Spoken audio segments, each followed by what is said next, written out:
Hey guys, I'm Red Fox from Red Fox RPG, and today I'm looking for the answer to one oddly specific question. Can you beat Pokemon Unbound as the Scottie and Solgaleo sync pair from Pokemon Masters EX? So of course, a couple of you have probably seen that this used to be a playthrough series, but I made the decision to make it a challenge run video for multiple reasons. First is that I got a lot of sync pairs I want to do for a lot of different games, and don't record parts for this series often enough to realistically get to those different sync pairs. Next is that I actually lost all the save data for that run about a year ago when I hard reset my PC and forgot to back up that save data. Then there's also the fact that I think I enjoy doing post-commentary a little more than live commentary personally. And finally, it allows me to play through the whole game instead of just once every couple months. This will also happen to the Fate Dark Souls series for those of you that watch that, and I hope you guys enjoy the change. As for this run, the rules are pretty straightforward. In an iOS game called Pokemon Masters EX, you obtain legendary trainers through a gacha system, with each trainer having only one Pokemon, one typically thought of as iconic for them. For example, Red has multiple different versions in the game, but one has a Charizard, one has a Snorlax, and one has a Pikachu. The main character of the game, whose official name is Scottie, is really the only trainer that can swap Pokemon. And one of the Pokemon he has access to is, of course, the box art legendary of Pokemon Sun, Solgaleo. In Pokemon Masters EX, the Pokemon each trainer uses has a specific and immutable moveset, and Solgaleo's is comprised of Metal Claw, Sunsteel Strike, Bright as the Sun, which belongs to a new category of moves not in normal Pokemon games that gives the Pokemon a significant boost, and Focus Blast. As for what Bright as the Sun does, it gives Solgaleo a 3-stage boost in attack, special attack, and accuracy. So a very powerful move, but it could only be used twice in a single battle. Each sync pair also has a super move of sorts that takes time to charge and is their strongest move, and Solgaleo's is his Z move, Shining Friendship Sunray Smash. So, all I've got to do is beat Pokemon Unbound using only Solgaleo with only Metal Claw, Sunsteel Strike, or Sunsteel Ram in this game, Coil, a substitute for Bright as the Sun, Focus Blast, and, later in the run, Sunray Smash. I chose Pokemon Unbound because it's one of the best quality, most popular ROMs I know of with 7th gen support, so Solgaleo, Sunsteel Strike, and Z-moves, 3 things I absolutely need for this run, are available. As for why Coil, I tried to modify the move so that it worked like Bright as the Sun, but couldn't find a ROM modifier that worked with Pokemon Unbound, so we'll be using a greatly diminished version that boosts attack, defense, and accuracy by 1 stage instead. Alright, before we jump into this, I just wanted to make mention of the fact that I actually recorded an entire playthrough of the game for this challenge, forgot to back up the footage, formatted my hard drive, and lost all 14 hours of the footage along with my save data. Yesterday.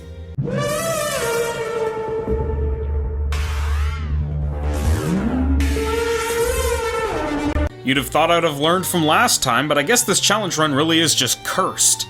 I'll mention the original run throughout this one, but I unfortunately don't have any footage to show of what I'm actually talking about. Well, that's all the rules and everything you need to know moving forward, so let's get into it. Starting off, I make my character look as closely to canon Scottie as possible, name myself Scottie, and choose my settings for the run.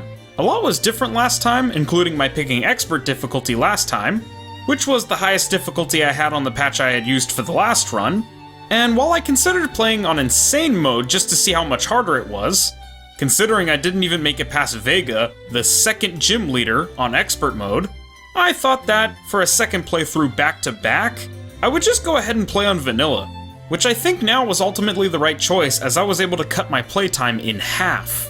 After that, we're given the lore about the ancient Pokemon war always teased about in official Pokemon games, that AZ was in 3,000 years ago, where the King of Borius, the new region of this game, used the power of Unbound Hoopa to dog on the armies of AZ and send them back home.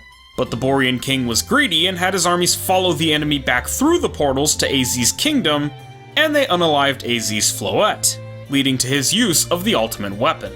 After the war ended, the people of Borius were upset about the needless escalation, so the people manipulated Hoopa into attacking the Borean Kingdom in an attempted coup. So the king in turn used the power of the 3 legendary birds, Articuno, Zapdos, and Moltres, to seal Hoopa's power into the prison bottle. Hoopa was then watched by the king and his descendants for thousands of years until today. 16 years before the events of the game, a mysterious man is helping Hoopa to escape some woman attempting to come and get it by tossing its Pokeball into the sea in hopes that someone will find it and help it to get to the man's son and protect him. It's us. Yeah, we're the son, that's our dad. I don't know, I immediately understood that, but if I spoiled anything for anyone, I'm sorry. Anyway, 15 years later, a young man, seemingly a descendant of AZ, is pacing on a beach, frustrated that he doesn't have the power to get revenge on Borius, when all of the suddenly, Hoopa's ball appears and he takes it. Shocker! Well, he seems to get mixed up with some shady characters, probably the bad guy team for this region, and they all get swallowed by a title card. Present day, Hoopa just pops out of nowhere and teleports me to the evil team base, where I am then knocked out and captured.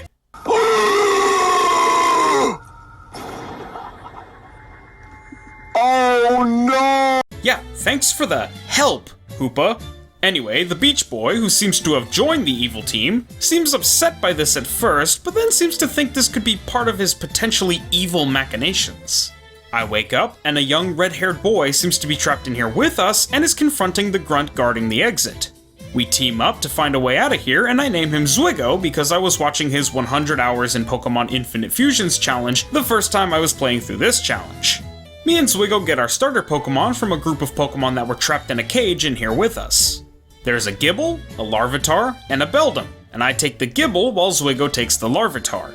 I name my Gible Lenny because I think that was the name of Zwigo's Trico Rowlet fusion starter in that run, but I don't remember for sure. On my first playthrough, I didn't realize that picking Gible would have Zwigo pick Larvitar, giving my Solgaleo type advantage against his ace Pokemon, but for the second playthrough I did it again because I wanted to keep it as close to the first run as possible. We team up against the guard grunt with our new Pokemon, and I just sand attack the whole time, trying to contribute as little to the fight as possible, since I'm only supposed to be using Solgaleo for the run.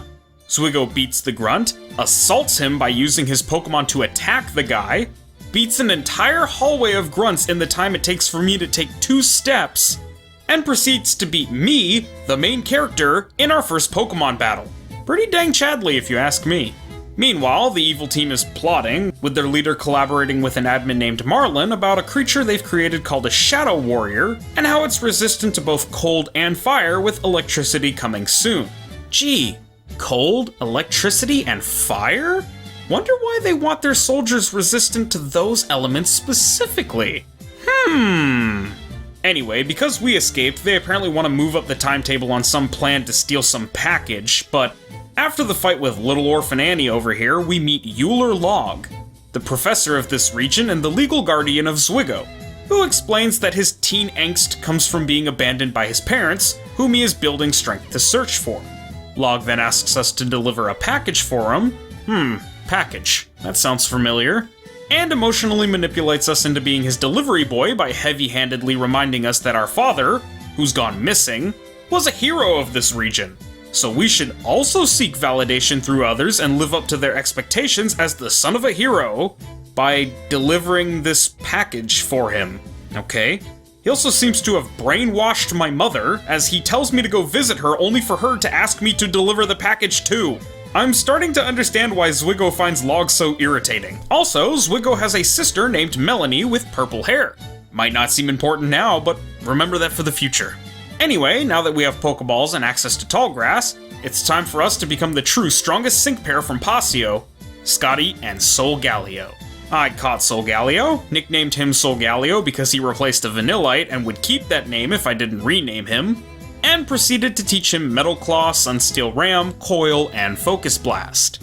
At the start of the game, Solgaleo's Steel Psychic typing is great as it resists Normal, Grass, Flying, Ice, Psychic, Rock, Dragon, Steel, Fairy, and its Steel typing counters its Psychic weakness to Bug, while its Psychic typing covers its weaknesses to Fighting, and its Steel moves are great against Ice, Rock, and Fairy, with Ice being a majority of the early game, Rock being fairly common in mid-game, and Fairy being most common in the end-game, but seeing as his weaknesses are Fire, Ground, Ghost, and Dark, some of the most common types in the entire game, the difficulty spikes in mid-game to being incredibly difficult.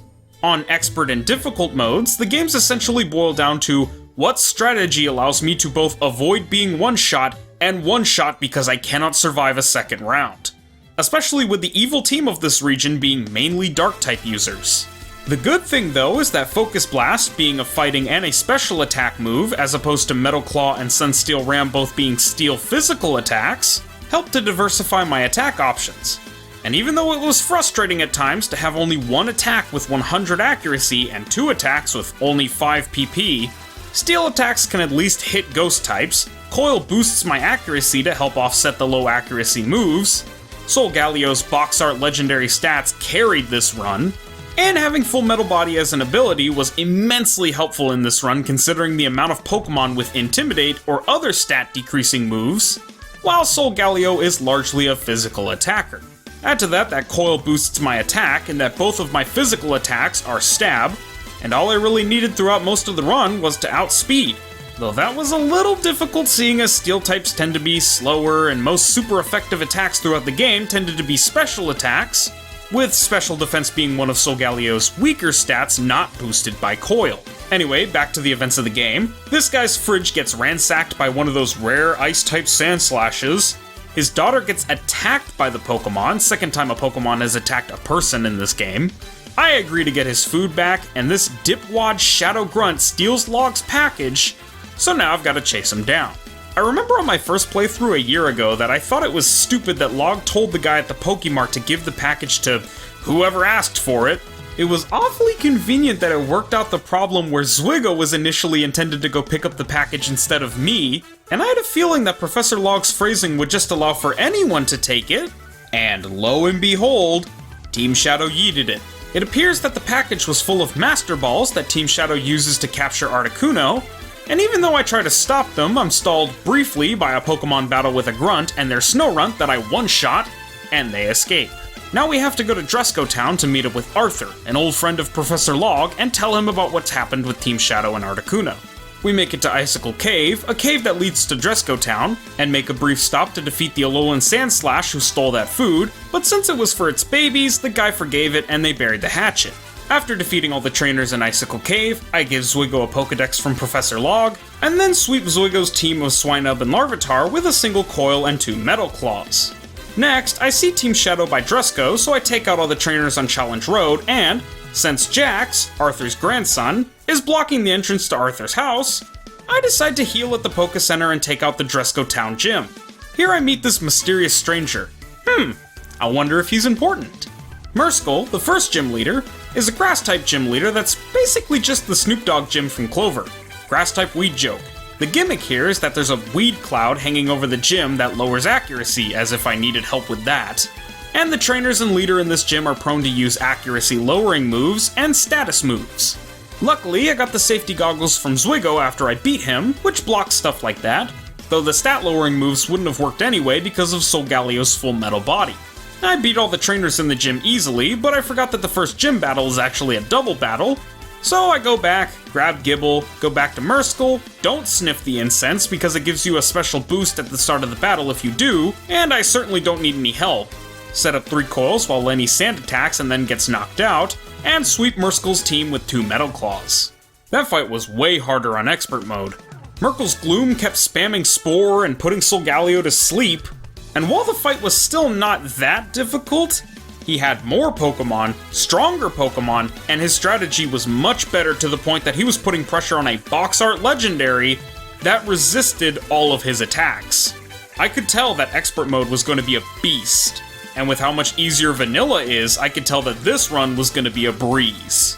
I get my first gym badge and the Black Ferrothorn, one of the 3 major gangs in this region, come and do a raid on the gym, so everyone runs away, and I head back to Arthur's house, and since Jax has left, I head in and update Arthur on the situation. Arthur and Jax, who came back, confirm that Team Shadow is after Hoopa's power and are attempting to catch Moltres as we speak. We get Professor Log involved. Jack heads out to stop them as the successor of Arthur, the former champion of the region, and after Log realizes that I beat the first gym and am a capable trainer, or that I have one of the strongest legendary Pokemon ever, he allows me to assist in stopping Team Shadow. I work my way through Grim Woods and Route 4 following Jax to Mount Cinder to stop Team Shadow. Once in Mount Cinder, I fight through the mountain and get to the top only to witness Team Shadow capturing Moltres, again with help from their Shadow Warriors that resist cold and fire. Team Shadow escapes from Jax and me, so we team up and chase them down. The trainers here were definitely way harder on Expert Mode.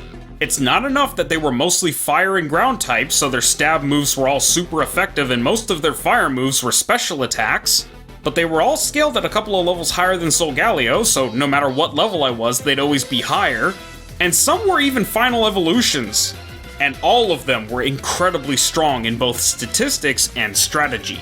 Every single fight was either a loss or a trip to the Poke Center, but in this run, they're much easier. This double battle against Admin Marlin and this Grunt was insanely difficult on Expert Mode. It took me over 25 attempts to beat them, and if I'm remembering correctly, the only reason I won was because I turned on items in battle, which I originally had off in a hardcore Nuzlocke fashion, but ironically enough, when I turned on items in battle, Marlin and the Grunt spent so much time healing instead of attacking, they lost. When before, they would just attack me twice and win, this time they would attack, lose 70% of their health from one of my Sunsteel strikes, and then only heal for like 20%, giving me a 2-shot I wouldn't have had if they had just attacked me and defeated me. Another annoying tactic that was used a lot in this fight and many fights across the game was burning me and confusing me. Nearly 15 of my attempts were immediate resets because Sableye's first 2 turns were Will-O-the-Wisping me, burning me and lowering my attack, and then using Confuse Ray on me. With my attack lowered by the burn, I couldn't outdamage a single Pokemon, let alone whatever was left on their teams when Jax inevitably lost, and it wasn't just this fight. I've never hated the paralysis and burn status ailments more than in this game. After winning, I clear the rest of Route 4, get a free Snivy that I'll never use, and move on to Crater Town, where I defeat a secret Clefable, talk to this traveling stranger, and start clearing out all the trainers in the second gym, a Dark-type gym, which was immensely difficult because of Solgaleo's Psychic typing. The puzzle was actually kind of fun. It was a don't get spotted by the Patrol type, but there's a similar puzzle later on in the game that was the opposite of fun. Vega, this incredibly suspicious Men in Black type, is the gym leader here in Crater Town, and he was the trainer that kicked me out of Expert Mode. For those of you that don't know, there are 4 difficulties in this game: Vanilla, the basic mode and easiest mode; Difficult mode, a mode that's been modified for increased difficulty; Expert mode, one designed for, well, experts, that know statistical information, damage rolls for attacks, optimal item combinations, best team compositions, and best IVs and EVs for their Pokemon based on their Pokemon and their nature; and finally, Insane mode, the hardest difficulty that's probably on the level of something like Radical Red or Emerald Kaizo, or maybe even harder.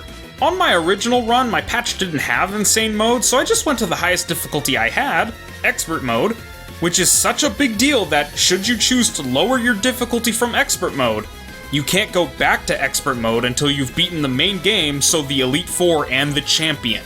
But, after nearly 40 attempts against Vega, I made the call to permanently disable Expert mode, because he had a Liepard, an Absol that may or may not have been a Mega, and a Weavile that almost always outsped and one-shot me. Especially his ace, the Weavile, which I believe was impossible to beat at the time. It always started with a Dark Gem boosted punishment that always one-shot me, even from full health with several coil stacks, and most importantly, it always outsped. Since it's an Ice type, Steel would have been super effective and a Sunsteel Ram probably would have one-shot, but I'll never know because I could not for the life of me outspeed it or survive a single hit. Vega on difficult mode was, in comparison, a joke. His Weavile being reduced to a Sneasel, and his team basically getting swept by a Focus Blast, and Vanilla Vega was largely the same. After that, I head to the KBT Expressway, a kind of on-foot highway that connects all the towns and cities in the region to each other, and clear out the Black Embors, another of the major gangs in Borius. James, the leader of the Black Embors, was another trainer like Vega that was nigh impossible for me in Expert mode because of his tanky Embor that tanked all of my attacks and used Flame Charge and Flare Blitz to burn and defeat me, but he's been reduced to easy and difficult in vanilla, as he only has a Pig Knight instead of an Embor, which was dealt with easily. After that, I pursued Team Shadow, but was kidnapped by Team Shadow and brought before their admin, a woman named Ivory, and their leader Zeph. They give me the typical evil team dress down, and then I've got to fight Ivory and Zeph back to back. This was the first difficult fight I had on difficult mode, and on my initial run, my nerves were wearing thin at this point after fighting Marlin, Vega, James, and then these two. Ivory started with a Mischievous or Mismagius that would one-shot me with Hex or something, or burn me and confuse me, and then she would pull out an Alakazam and do work, only for me to then have to fight a Mega Houndoom. Not just a Houndoom, which is literally antithetical to my only Pokemon, his Fire beating my Steel and his Dark beating my Psychic, but a Mega. All that after fighting a Ghost type, another type super effective against Psychic, and a 3rd stage evolution without a break to heal. I won, but it took over 10 tries, maybe nearly 15. This time, they both lost easily and they ran with their tail between their legs. I then got teleported away, and my new goal was to get to Dehara Town and get Rock Smash so I could stop them from getting Zapdos. First, I had to make my way through Valley Cave, which was pretty easy since I'm pretty much 10 levels higher than any other Pokemon in this area, and then I clear out Route 6. I see Team Shadow plotting on Route 7, so I clear out all the trainers here and then enter Frost Mountain, where I witness Ivory using Alakazam to fling Zwigo into a wall. A lot of violence involving animals and miners in this game. I wake him up, and his immediate response is to fight me, but he never even beat me on Expert or Difficult mode, so even his new team is no match. After defeating all of the trainers all over Frost Mountain, I make it to Route 8 and defeat Nurse Patty to get her as a Field Nurse Joy. Or rather, that's what I hoped would happen, but instead I lose and have to go all the way through Frost Mountain again, which is miserable because the encounters in this game are like Zubats in Mount Moon. Leave me alone!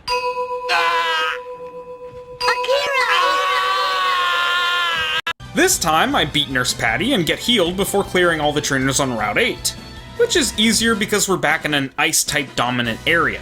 Finally, I make it to Blizzard City. I speak to the mysterious stranger again, and it seems like he's always got something to say about the local gym leader. Ivory's here too, except not anymore, because she escapes through the KBT Expressway and it gets blocked behind her. This little girl wants me to trade her an Onix for an Electrode, but then gets mad because I don't have an Onix and don't want an Electrode, and she asks me if I know who her mommy is? I'm inclined to think her mother's name is Karen and she's learning by example, but it's pretty obvious that her mom is probably the gym leader of this town if she's throwing her mom's name around as a threat. I also get a chance to battle Sinnoh gym leader Candace. Or Canned Ice, that was the joke.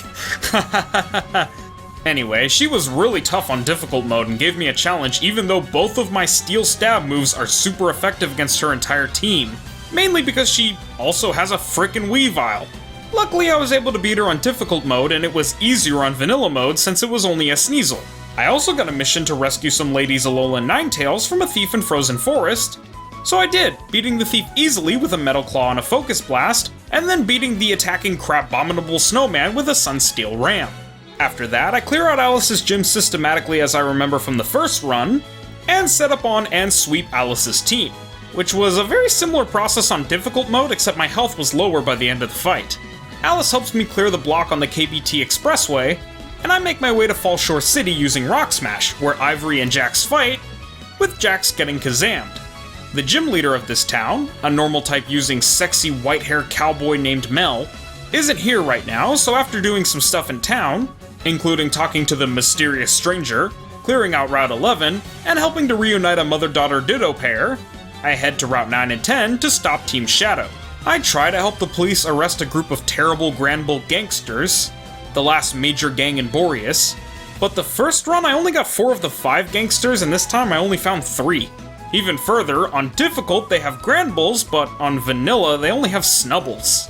After getting to Telltown, I use an underground passage to get past Ivory's Alakazam Psychic Barrier, beat up a Grunt, team up with Jax, beat up all the Grunts, and, after beating the Grunt guarding the house where Team Shadow is gathered, a house with an elderly couple who were tasked with hiding the prison bottle, team up with Jax and fight Ivory and a Grunt. I don't think this fight was too tough, but if I remember correctly, the time I won, Solgaleo got knocked out and Jax had to clutch, which happened a lot.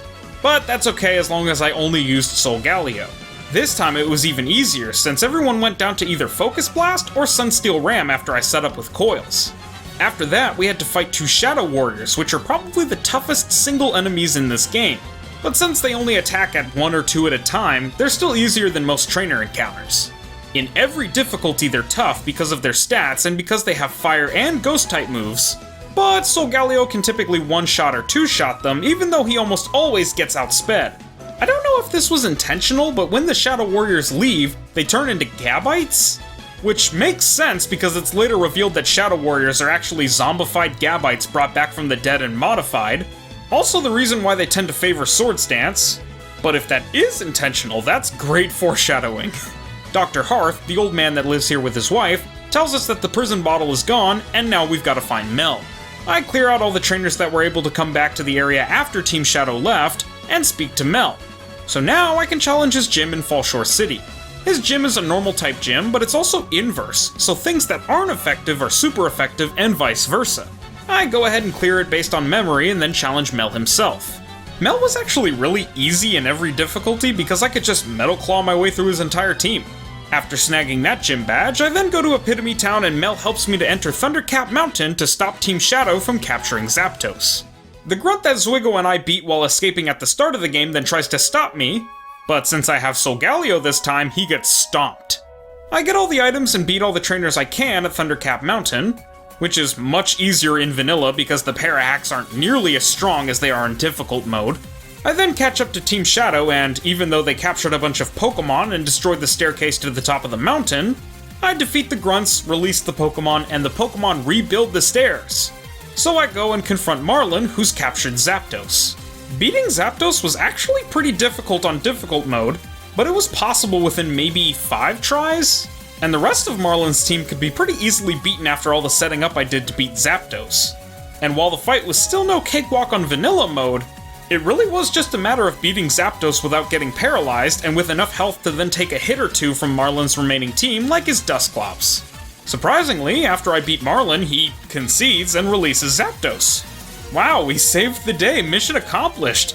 Alright guys, thanks for watching, well, not quite. Because next, we're headed to Termigan Mansion for our next gym fight, and we've still gotta get Articuno and Moltres out of Team Shadow's clutches. But at least all of our efforts weren't in vain, and we stopped Team Shadow from getting Hoopa's powers, right? Well, I get to Termigan Town, where Darkrai apparently puts people in forever comas like the little rapscallion he is, and take on the gym, the Successor Manor.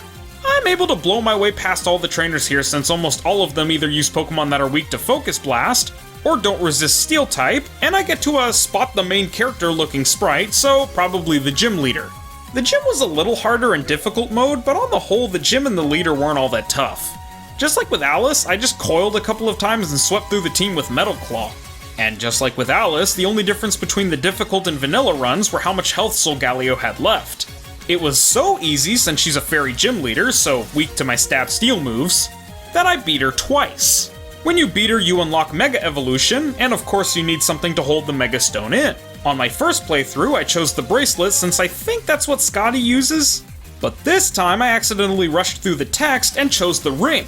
So I restarted and fought her again for the bracelet this time. After that, I moved on to Route 12, where I was accosted by one red-headed angsty teen for a battle. But after 2 coils and a Metal Claw on Toucannon, a Metal Claw on Piloswine, a Sunsteel Ram on Vaporeon, and a Metal Claw on Pupitar, the fight was over. I actually learned recently from a PokeTuber named Scott's Thoughts about how defensively bulky Vaporeon is. But I don't think I really completely understood until Vaporeon on Zwigo's team walled out my 2 to 3 coil boosted Solgaleo Sunsteel Strike in every fight on difficult mode. That thing is a menace and competition for the likes of Shuckle, the god of wrought iron fortresses. I then get Surf from Log, who makes a guest appearance, and he drops a dime for us about a potential tip on Team Shadow in Dehara City. Then I start seeing cutscenes on a nearby beach where that young Hoopa AZ descendant boy ambushes Marlin and makes him disappear. After a couple more trainer battles, we get another cutscene of the boy using Hoopa to summon Zapdos and capture it. Wow, thanks! Anyway, we fight our way to the beach and check the bag that Marlin and the boy left behind, but shockingly, there's a Cosmog inside. That definitely threw me for a loop this time, since in my first run, the bag said something along the lines of, "I shouldn't take this Pokemon," or something when I interacted with it, But maybe that's just because Cosmog wasn't in the game yet or something? For the first time in all of my runs, I was then asked if I wanted to switch into a Pokemon in my next battle, so after I beat that trainer, I immediately turned on set mode so that I wouldn't have to deal with that in the future. I finished off the rest of Route 12 and made it to Dehara City. The mysterious stranger seems to be partial to the gym leader of this town. I wonder why. Well, last time I accidentally spoke to Jax, who was bumming in the gambling center, before I was ready to, but this time I talked to everybody in the city before talking to him. Something I've tried to do for every town and city in both runs for extra items and stuff like that. After talking to Jax, we both get teleported to the Ruin of Void, where Jax's partner, Staraptor, almost dies in an explosion while trying to stop Team Shadow.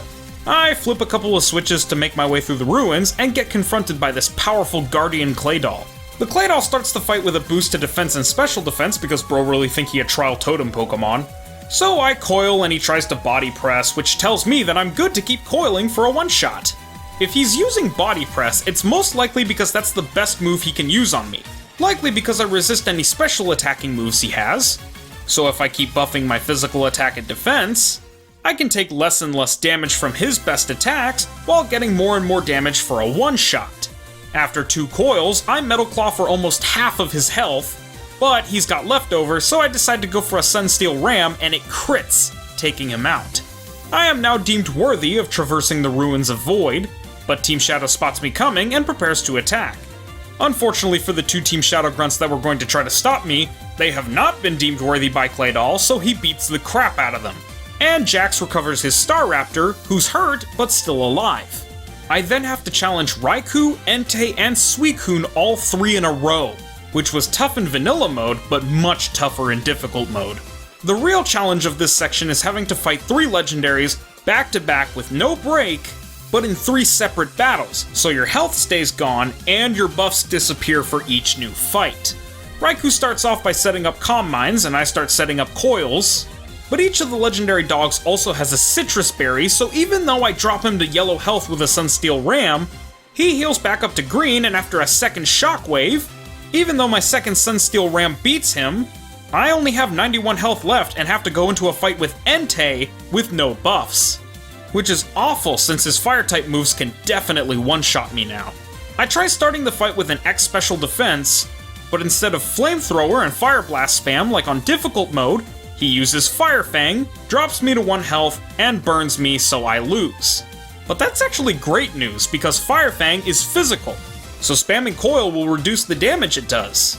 I tried to beat Riku without wasting time with setting up, and after 3 rounds of me healing with Super Potions and Brain Dead Riku using Quick Attack 3 times, I won.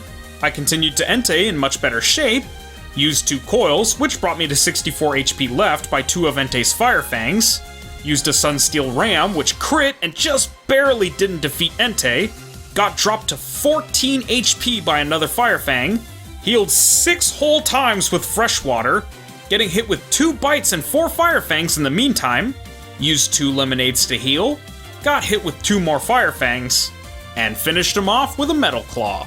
That whole fiasco there was so that I'd have decent health going into the Suicune fight, which is a bit tough because water resists steel and is mostly special attacks, but that's not really that much different from Riku. I coil, he Calm Minds, I coil again, he Calm Minds again, but his buffs were definitely more potent because my Sunsteel Ram doesn't even drop him to yellow because he resists, and probably because he has good physical defense, but my special defense isn't great and he buffed his special attack, so his Bubble Beam reds me.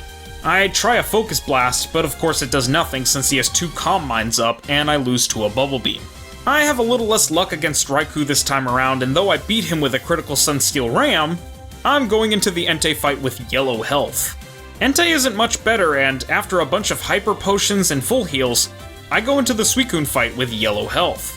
I use a Hyper Potion and a special defense, I coil twice, Focus Blast, it barely does anything, try Metal Claw, that also barely does anything, go for 2 more Metal Claws, 1 activating Suicune's Citrus Berry, use another Hyper Potion to just survive the round, and then finish Suicune off with a Metal Claw. Sucks that I finally got the Metal Claw attack boost at the very end, but at least I leveled up. Next I have to fight a Shadow Grunt, but I beat his Cofagrigus and Sableye with 2 Metal Claws and a Sunsteel Ram.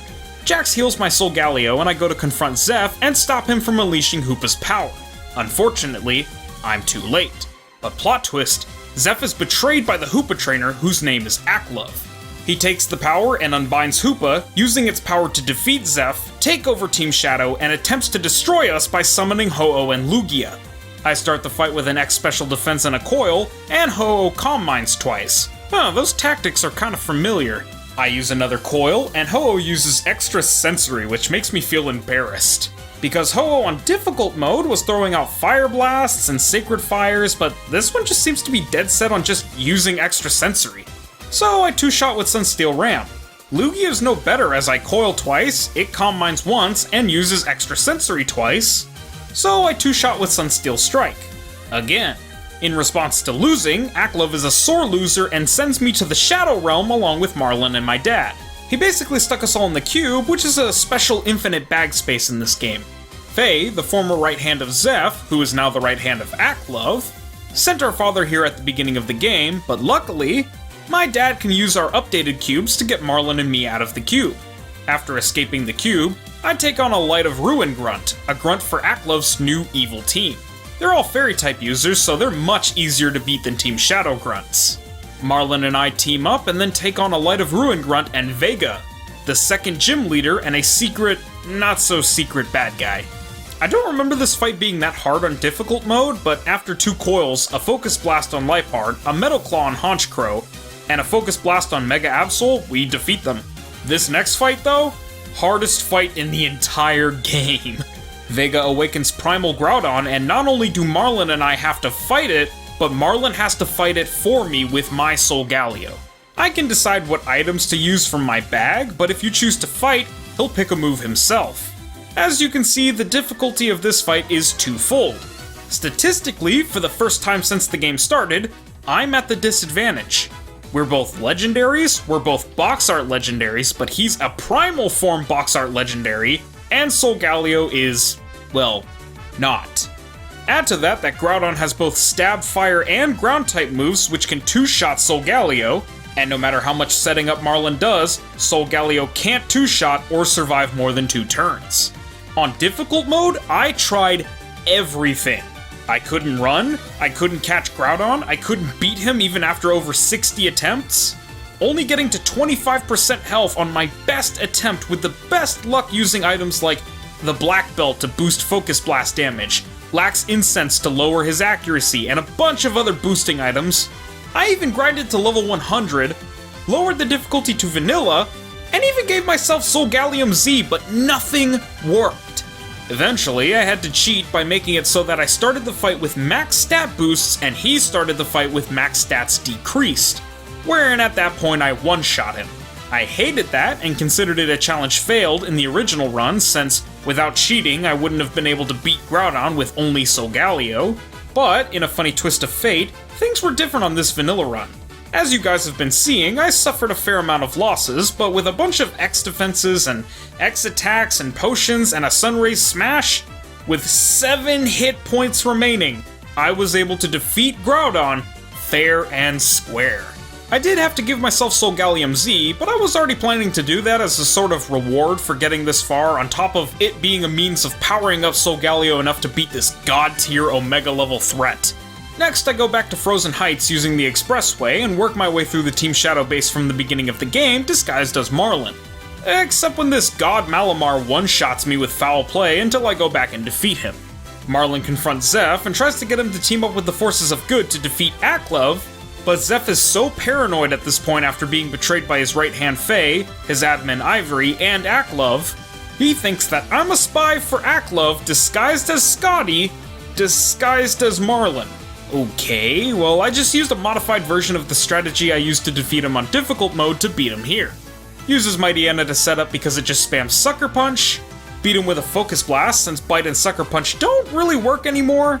In this run I Metal Claw one-shot his Mega Gengar, but in the original run I think I predicted that this was his ace and Sunrays smashed it. Focus Blast one-shot Explode, and the reverse of Gengar for Decidueye, where he gets Sunray smashed in this run, but got Sunsteel rammed in the last run. After that, we get the backstory for all the Team Shadow main baddies. Zeph's young son died, and Marlin and Ivory had a son that died as well. Marlin and Ivory later had a son and a daughter since they never found a way to use their scientific knowledge to bring their first child back. But Ivory never gave up, and eventually Zeph, Ivory, and Marlin combined their scientific knowledge to create the Science Society and try to reverse death. They sacrificed countless Gabites and willing grunts to become undead Shadow Warriors. But since the Shadow Warriors were too violent, they abandoned that idea to revive their sons. Then they tried to use the ultimate weapon's Xerneas powers to bring their children back, which is when Aklov got involved, with Aklov wanting to secretly use the ultimate weapon's Yveltal powers to wipe out Borius as revenge for his ancestor AZ. Also, if you couldn't tell by Marlin and Ivory's backstory, and their red and purple hair respectively, Marlin and Ivory are Zwigo and Mallory's parents. Told you Mallory's hair color would become important later. Since where we need to go after that is through a desert which requires goggles, I have to beat the Dehara Gym leader to get the goggles first. His gym is a Steel Electric gym, which was my worst nightmare in the first playthrough. Steel and Electric both resist my Steel type moves, Electric types are special attackers, and worst of all, para-hacks. When I got to the gym leader, who is totally unsurprisingly Galavan, the mysterious stranger, I already had Cosmog, so I was prepared for the double battle. I always knew the mysterious stranger was going to end up being a gym leader or Elite Four member or something, but I honestly expected him to be further along. Anyway, Galavan was so difficult on difficult mode, he was the second of 3 fights on the original run where I had to drop the difficulty to vanilla. Galavan's Alolan Golem does some stuff, I don't know, I wasn't really paying attention, but his Electros volt switches to a Magneton who volt switches into Manectric, Galavan's Mega, and somewhere in the process Cosmog of course gets knocked out. Solgaleo's got 2 stacks of Coil, and Golem Thunder punches Manectric to boost its stats, which is actually pretty damn smart.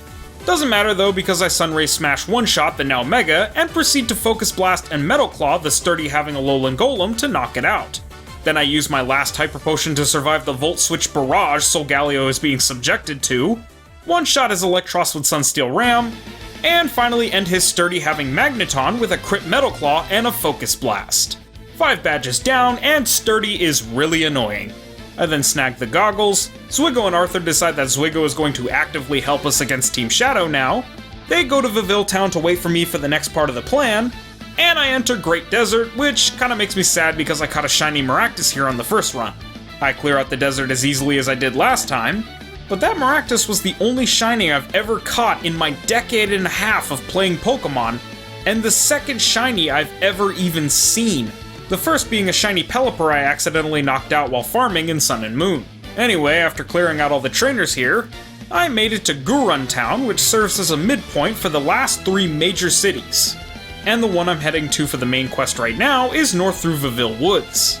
I retrace my steps and get all the items and fight all the trainers here again, and I make it to Viville Town where Zwigo is ready and waiting to raid a Team Light of Ruin base in town. I catch a Magikarp with an Old Rod because I know I'll need a Pokemon that can use Surf for this section, only to later realize that Magikarp can't use Surf. In the last game I got the Great Rod at some point before this that I don't remember and got a Horsey, but I deal with that problem when I get to it. For now, Team Shadow breaks into the ground base by launching submarine artillery at the side of the island it's based in, which is awesome, and they unleash a swarm of Shadow Warriors on the Grunts. Unfortunately, it pretty much falls to me to defeat all of our own troops because they attack anything on sight, and I need to talk to the Grunts to get the passcode for a door later. The first Shadow Warrior I have to battle uses Shadow Bone, but I'm still in the green, so I use Metal Claw, and while he's still in green health too, I get the attack boost. Another Shadow Bone does decent damage, but another Metal Claw wins me the fight. That stupid Light of Ruin grunt that Zwigo stomped earlier tries to stop me, but all he's got is a Fairy-type Granbull, which of course goes down to a single Metal Claw. The next Shadow Warrior gets a speed boost to start, but a Coil and a Sunsteel Ram does him in. With only 40 hit points left, I was actually still confident enough to take on the Light of Ruin grunt and basically swept with Metal Claw. Next Sun Warrior though, I just one-shot with a Sunray Smash, and the Light of Ruin grunt is actually awesome, and both heals me and gives me a letter of the passcode. Next Shadow Warrior after that doesn't quite go down to a Sunsteel Ram, but I barely survive and Metal Claw and knock it out. The subsequent Light of Ruin grunt gets Metal Clawed, Sunray Smashed, and Metal Clawed no issue. The next grunt's Azumarill gets a double Metal Claw, Floette gets a Metal Claw one-shot, Klefki gets a Metal Claw 2-shot, and Comfy gets a Metal Claw 1-shot. The next grunt after that has a Mawile that gets 2-shot with Metal Claw, and Gardevoir that gets 1-shot with Metal Claw. Finally, after one-shotting this Whimsicott with, you guessed it, Metal Claw, I don't have a Pokemon that can use Surf. So I just capture a Sobble I put into the game and used him, but plot twist, I don't even have all the code letters. I went through and Sunray smashed the last of the Shadow Warriors, and with that, I typed in the password, Aklov's name because he's a moron, and Team Shadow, Zwigo, and I confronted and captured Ivory. Ivory refused to give up, Zwigo finds out that Marlin and Ivory are his parents, and Aklov just comes in and hoopas everyone. We then battle, but Aklov has never been difficult, not even in difficult mode. I use his lead Rosalia to set up 4 coils to sweep his team with a Metal Claw for Rosalia, a Sunsteel Ram for Primarina, a Metal Claw for Togekiss, and a Sunray Smash to Unbound Hoopa. Because he's a loser, he hoopas me to the Distortion World where I team up with an already booted Jax to escape. The attempt culminates into an epic battle with Giratina Origin Form to escape, except I just Sunray Smash and Sunsteel Ram him to death. A lot tougher and difficult, I actually had to set up a bit. We escape and I catch a Fletchling to use Fly to get to Viville Town. I met up with Jax and Arthur and found out that, after the war 3,000 years ago, the ultimate weapon had been moved here to Borius at Crystal Peak. So we had to go there to stop Aklov's plan to wipe out Borius. I have to take a boat in Seaport City to get to the island in East Borius where Crystal Peak is, so I go through Route 16 and a strange man gives me a Devinscope so that I can get past the Kecleon in the way. Wonder if I'll ever see that guy again. I then fight my way to the next gym city, Antitis City, a wretched hive of scum and villainy where all the major gangs have taken over. They even extort you for 500 Pokédollars just to heal here. Also, hi Galavan. I do a side quest or two with my old buddies the Black Scotties, the former Black Embors renamed in my honor. Not digging the name, but this mission was incredibly tough last time since this lady only had 3 electrodes that only used normal gem boosted Explosion. Even Solgaleo's defense and coil couldn't do it last time, so I spammed X defense and it worked. This time, a lucky crit beat me and spooked me, so I used X defense again, but I probably could have gotten by without it. After that, I challenged my favorite gym in the entire region. No tricks, no status spam or para hacks or sleep or anything. No typing problems, just a 1v1 against a Sock that got one-shot by a Sunsteel Ram, a Poliwrath that got one-shot by a Sunray Smash, and an Embor that got one-shot by a Sunray Smash. It was a bit harder and difficult, of course, but it was still manageable and certainly the most fun I've had, probably because they were all 1v1, so it was the only quote-unquote fair gym. After that, oh look, the guy that gave me the Devinscope from earlier, he's the gym leader. Big Mo was definitely an easier gym leader. I set up 3 coils, Sunsteel Ram one-shot his Mindfu, his Pangoro, his Hariyama, and Sunray smashed his Mega Lucario. Done deal. I also grab Rock Climb and then clear my way through a ton of trainers to get to Seaport City. I get a free Poplio to be my new Surf and do half of a side mission by beating this pair of a Combuskin and Shieldon, which I think was a Blaziken and Bastiodon in difficult mode, and a Garbodor. I can't finish it because I can only use a certain type of Pokemon moving forward, and Solgaleo doesn't fit the bill. I get the Super Rod, too late I might add, and Jax, Arthur, and I sail to East Borius, where I've got to take on the 7th gym leader, a Water-type leader, to use Waterfall. This gym and its trainers were pretty tough because they resist Steel, but I managed my way to Tessie, ex-girlfriend of Mel. The reason his gym looks like a water gym, and the penultimate gym leader to overcome this region. Toxapex goes for Baneful Bunker, but I fought this thing enough times to know how this goes. So I coil, and then on the second turn I go for a Metal Claw that nearly KOs after taking a bite that barely makes Solgaleo blink. She Hyper Potions, but I thought she was going to Baneful Bunker again and then heal, so I coiled. But luckily she didn't go for Baneful Bunker after that because I Metal Claw her to red HP and she bites, barely doing anything again. Another coil and another bite, and I finally finish it off with Metal Claw. After 3 coils, Tessie's Armaldo loses half its HP to a single Metal Claw. And its Aqua Tail barely hurts, so I finish it off with another Metal Claw. Seismitoad tanks a Metal Claw and hits with a gem-boosted Muddy Water, but I Sunsteel Ram for the KO and Sunray Smash Tessie's Mega Gyarados for the 7th gym badge.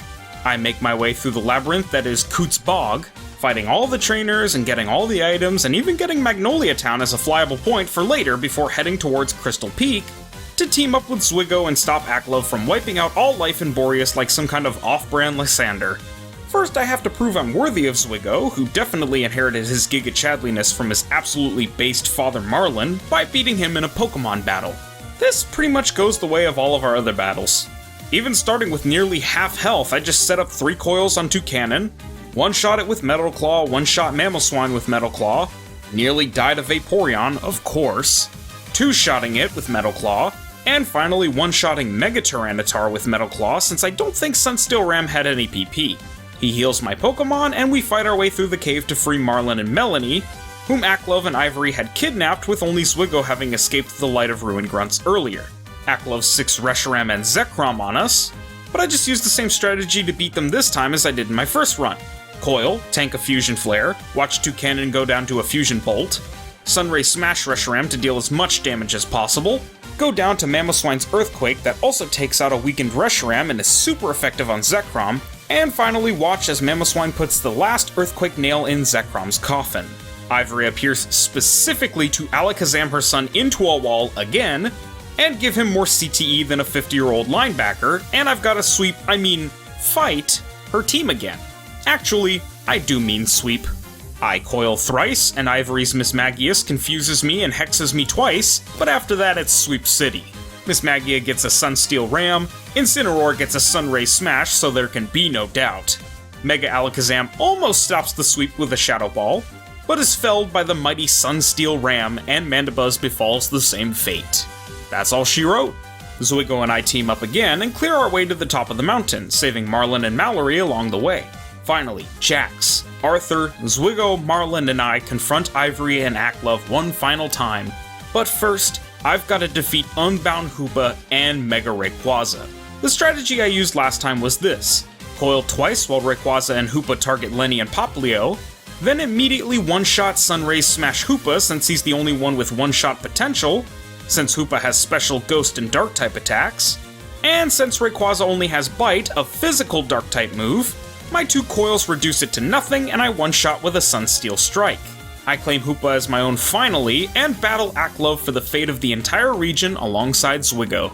I coil, Klefki does some decent damage to Toucannon with a Play Rough, and Toucannon one-shots Primarina with a Bullet Seed. I coil again, Aklov's Raichu Thunder Punch one-shots Toucannon, and Klefki foul plays me, getting me close to yellow health. Zwigo's Great Wall of Vaporeon comes out, and I decide that now's the time to go on the offense before I lose too much HP, so I Sunsteel Ram Raichu, but get Parahaxed by Raichu's Static. Another foul play from Klefki puts me dangerously close to red, but a Hydro Pump from Vaporeon hits Klefki hard. Aklov's Mega Gardevoir comes out, so I decide to put a Sunsteel Smash on it, but a Dazzling Gleam foul play combo from them takes me out since paralysis means they're faster. After that, Zwigo just gets bullied, so I try again. This time, I coil while Zwigo switches to Vaporeon, and while Vaporeon gets hit with a Play Rough, thankfully instead of me, it eats it and water absorbs a Hydro Pump from Primarina, healing almost back to full. I coil and get hit by a Klefki foul play, and Vaporeon Hydro Pumps Klefki to yellow and gets Moonblasted by Primarina.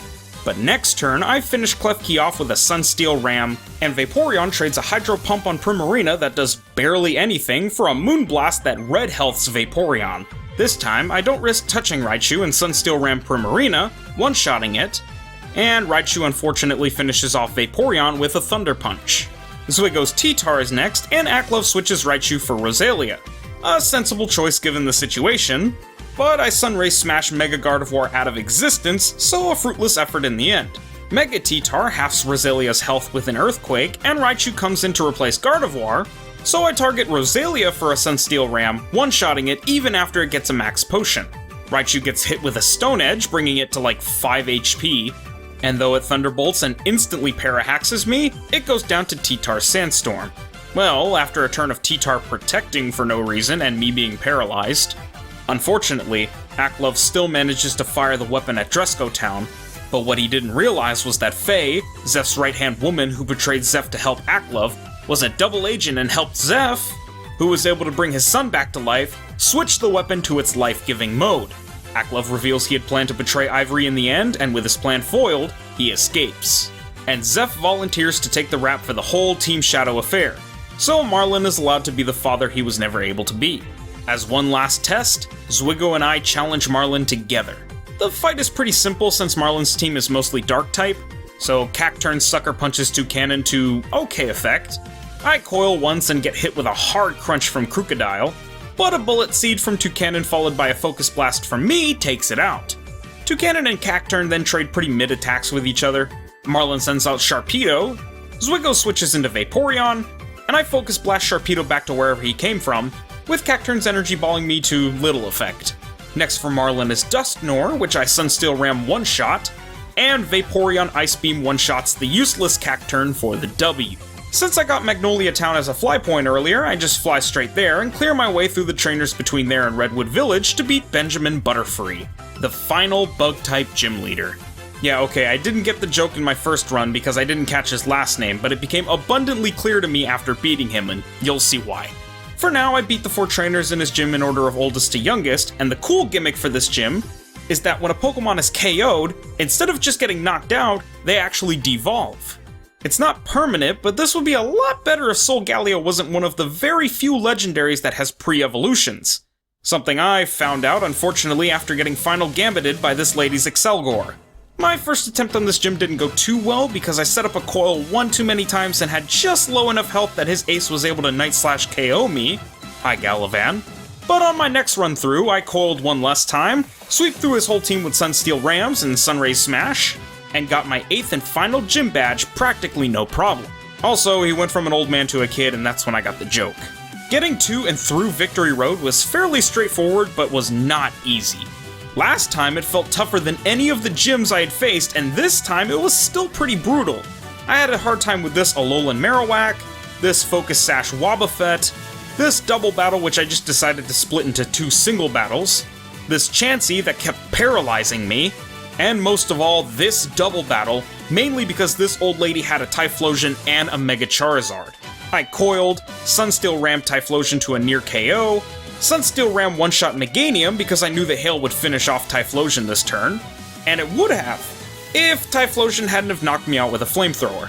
Attempt 2, I coiled twice and then Sunsteel Ram one-shot Typhlosion.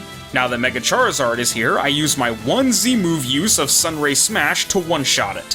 Finally, I one-shot Meganium, one-shot the old man's Mega Venusaur, and can move on except oh wait, the game breaks and the old lady with the 2 fire starters immediately re-challenges me with both of her Pokemon at full health. This made me really upset because of how hard I tried to defeat her, only for her to pull an Aklov and just say, nope, I never lost, didn't lose, you didn't beat me. Of course I lost, and after sitting there in disbelief for a couple of minutes, I went back and item spammed to victory. Finally, I teleported across the last ice puzzle for a fee, and I was at the Elite Four, where there was even a side quest to solo the Elite Four with 1 Pokemon, which should be pretty easy for us. Hi, Galavan! First is the Ground-type Elite Four, Mole Man, or as I like to call him, the Underminer! I know from last time that his Excadrill likes to spam Protect, so I go for a double coil and then a Focus Blast, but he heals up with a full restore next turn, so I coil again, Metal Claw, and with just a few hit points left, I Focus Blast and knock him out. Now for the rest of his team. Next is Quagsire, so I Hyper Potion but get yawned and protected on. So I use an Awakening, Sunsteel Ram, get yawned again, but finish him off with a Metal Claw. I'm up against Flygon now, so I full restore, but a gem-boosted Earth Power hits through my coils for half of my health. I'm okay though, as a Sunsteel Ram beats Flygon and a Sunray Smash Okos his ace Gligar. Next is Elias, the last battle that was so hard I had to lower my difficulty to Vanilla on my first run. He's a Ghost-type trainer, so I have to rely on my Steel-type moves and try to one-shot or he might one-shot me. I coil and tank a gem-boosted Shadow Claw from his Mimikyu, but he Shadow Sneaks to outspeed my next coil and almost gets me to yellow health before I've even gotten through his disguise. I Metal Claw through it, and after getting pushed into yellow from another Shadow Claw, Mimikyu is down. Next up is Chandelure, and I'm not playing, so I immediately Sunray Smash one-shot it. Aegislash was who I Sunray Smashed on my first run, because its Sword Stance setup tactic was way too dangerous, but I take the time I know it'll use to set up to, well, set up too. Every time it King's Shield, I continued to coil. Finally it switches stances and Shadow Sneaks, but my coils eat it, and it goes down to a Sunsteel Ram. Mega Bayonet Sucker Punches me after that, but with red HP, I Sunsteel Ram one-shot it for my second win. Next is Arabella, the Fairy Elite Four, so I easily sweep her team just like last time with barely any setup. Finally, the Dragon-type Elite Four member, Penny. Goodra lets me set up several coils, but from a combination of getting confused by Water Pulse, almost hitting myself in confusion to going down, and getting hit with a crit Water Pulse almost makes me lose. But I Hyper Potion, begin the sweep, Sunray Smash her Mega Sceptile, and almost lose to a Komodo gem-boosted Clang Scales, but survive and complete the sweep. Finally, I have to take down the protege and grandson of the former champion, my friend Jax. He leads with Staraptor, so I just set up 6 whole coils and annihilate his entire team, with Sunsteel Ram, a Focus Blast for his Pyroar, and a Sunray Smash for his Mega Salamence, which honestly scared me a bit. Finally, at level 82 with just Solgaleo, we have become the champion of Borius and beaten the main game in 35 in-game hours, or about 7 hours total in real life. We're not done yet though, because for the post-game we have one last loose end to tie up, one last battle. Aklov has kidnapped my mom, so I go to the Ruin of Void, defeat the Dynamax level Claydol Guardian, and fight Aklov to free Zeph's son, Arthur, and my mom, who've all been kidnapped by Aklov. Me and Jax team up one last time, and I basically use the same strategy as last time I fought Aklov. I coil 3 times while Klefki sets up a Reflect, a Light Screen, and Thunder Waves me. Jax and Aklov's other Pokemon like Primarina and Roselia battle, and I get Parahaxed twice, so I use a full restore and begin the sweep. Raichu gets swapped in and immediately murdered by my Sunsteel Ram, and I don't get paralyzed, which rocks. Mega Gardevoir is the victim of the next Sunsteel Ram. Klefki goes down to the next one. I use a Max Potion because Roselia tries to stop the sweep with her hidden power, but I keep the train going with a Sunsteel Ram Oko to Togekiss after taking a crit hidden power. And finally, for being a metaphorical and literal thorn in my side, Roselia gets wiped from the code of the game by my final Sunrays Smash, defeating Aklov once and for all. Jax roasts Aklov for being dumb, Aklov gets arrested, everyone is freed, I share a heartwarming moment with my mom, I finish the post-game, and I beat Pokemon Unbound as the Scottie and Solgaleo sync pair from Pokemon Masters EX.